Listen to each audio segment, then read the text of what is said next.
Maladies causées par des protozoaires. Des maladies comme la malaria ou la toxoplasmose sont très connues au sein de la population générale. Mais savez-vous ce que sont les protozoaires et comment ils réussissent à les produire? Des symptômes comme la fièvre, le mal-être général, les éruptions cutanées sévères et même les tachycardies sont des signes de maladies causées par des protozoaires. Les pathologies à protozoaires apparaissent surtout à cause de la consommation d'eau contaminée, mais aussi de piqûres d'invertébrés qui possèdent ces micro-organismes dans leur corps. Ces maladies de type zoonotique ont été reprises dans différentes études scientifiques. Savez-vous ce qu'est un protozoaire? Connaissez-vous les maladies les plus typiques causées par ces êtres vivants? Comprendre les dynamiques épidémiologiques des agents pathogènes est essentiel pour savoir les esquiver. Nous allons donc vous en dire plus à ce sujet. Que sont les protozoaires?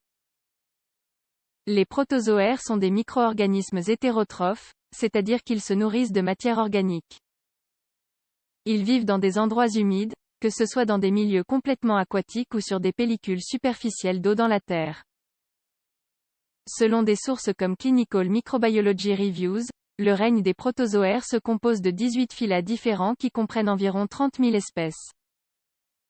La classification la plus utilisée divise ces micro-organismes caractéristiques en 4 groupes. Rhizopodes ciliés flagellés sporozoaires. Leur taille va de 10 à 15 micromètres. Ils se déplacent en utilisant des appendices appelés flagellés dans des milieux liquides. Des études précisent que de nombreuses espèces ont une vie libre alors que d'autres se sont spécialisées dans le parasitage d'humains et d'autres vertébrés, sauvages ou d'intérêt agricole. Maladies causées par des protozoaires. En raison de la nature des agents pathogènes déclencheurs, les maladies protozoaires sont plus problématiques dans des pays pauvres. Elles peuvent apparaître dans tous les groupes de population, quel que soit le sexe ou l'âge, mais sont prévalentes chez les jeunes enfants. Par exemple, dans cette étude réalisée dans une région de Circassie, on a découvert que parmi les 79 enfants testés, 22% avaient le protozoaire parasite Giardia lamblia dans leur tractus gastro-intestinal. Cette valeur est très élevée si l'on prend en compte le faible nombre d'enfants dans l'étude. D'autres échantillonnages statistiques appuient encore plus la vulnérabilité des enfants face à ces protozoaires gastro-intestinaux. Ainsi, dans cette étude réalisée à Valdivia, Chili, on a pu observer que, sur 219 échantillons fécaux d'enfants, 34% contenaient l'agent pathogène Entamoeba coli. Ces données mettent en relation le manque d'hygiène et la pollution fécale des eaux à consommation publique avec cette haute prévalence de protozoaires pathogènes. Nous allons maintenant vous présenter une liste des maladies à protozoaires les plus communes. Toxoplasmose. Causée par l'espèce Toxoplasma gondii, un parasite intracellulaire obligatoire.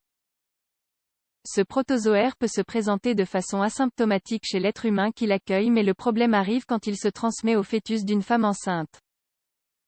Dans de nombreux cas, le fœtus infecté peut mourir de l'infection. Cependant, chez des personnes en bonne santé, la probabilité de ne pas présenter de symptômes est de l'ordre de 80%. Selon l'organisme Global Water Pathogen Project, GWPP, en Amérique du Sud, la majorité des infections se fait par des eaux polluées tandis que dans les pays riches, la méthode la plus habituelle de contagion est à travers le contact avec des félins non traités par des vétérinaires. Giardiase. Il s'agit d'une maladie diarrhéique causée par un protozoaire déjà cité, Giardia lamblia. Il vit dans l'intestin grêle de la personne infectée et se transmet à travers les selles d'un animal ou d'un être humain malade. C'est un parasite cosmopolite, il se présente dans toutes les régions du monde, et il affecte surtout les enfants, qui peuvent finir par souffrir de dénutrition sévère s'ils ne sont pas traités.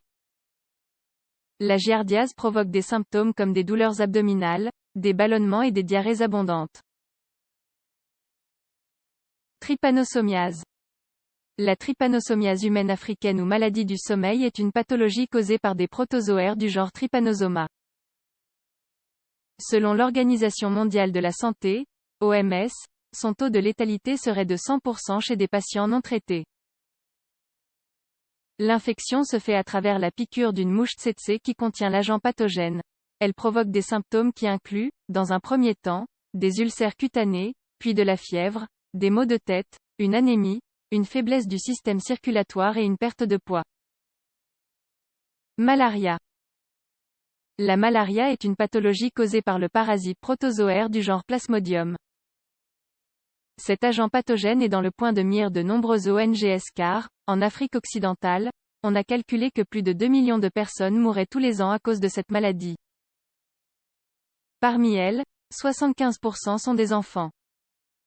Les principaux vecteurs de transmission de ce parasite sont les moustiques du genre Anopheles. Ces derniers abritent le protozoaire dans leur corps et le transmettent dans le système sanguin de l'humain avec leurs piqûres.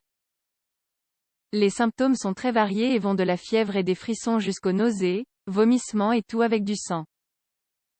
Autre maladie causée par des protozoaires leishmaniose, elle est causée par des protozoaires du genre Leishmania. Ces symptômes vont des éruptions cutanées jusqu'à des formes fatales qui génèrent une inflammation du foie et de la rate trichomonase. Il s'agit d'une maladie à transmission sexuelle causée par l'espèce Trichomonas vaginalis. Certaines personnes sont asymptomatiques et d'autres, lorsqu'elles sont infectées, ont des sécrétions muqueuses au niveau des parties intimes et des démangeaisons intenses balantidiases, causées par le parasite Balantidium coli. Elles touchent l'être humain à travers les eaux et les aliments contaminés, et la symptomatologie inclut généralement une légère diarrhée et des douleurs abdominales. Que faut-il garder à l'esprit au sujet des maladies causées par des protozoaires? Les protozoaires sont des micro-organismes qui, s'ils se présentent généralement dans tous les milieux, ont une prévalence particulière dans les endroits chauds, dans des pays pauvres et avec un faible contrôle sanitaire. Par ailleurs, beaucoup des pathologies que nous avons citées se produisent dans des pays tropicaux ou très chauds. Les invertébrés comme les moustiques et les mouches y sont les principaux vecteurs de transmission. Même s'il existe des médicaments spécifiques pour chacune des pathologies nommées, une bonne prévention peut permettre d'éviter un cadre clinique très gênant. Ainsi, ne pas consommer d'eau non potable ou d'aliments sans contrôle sanitaire sera essentiel.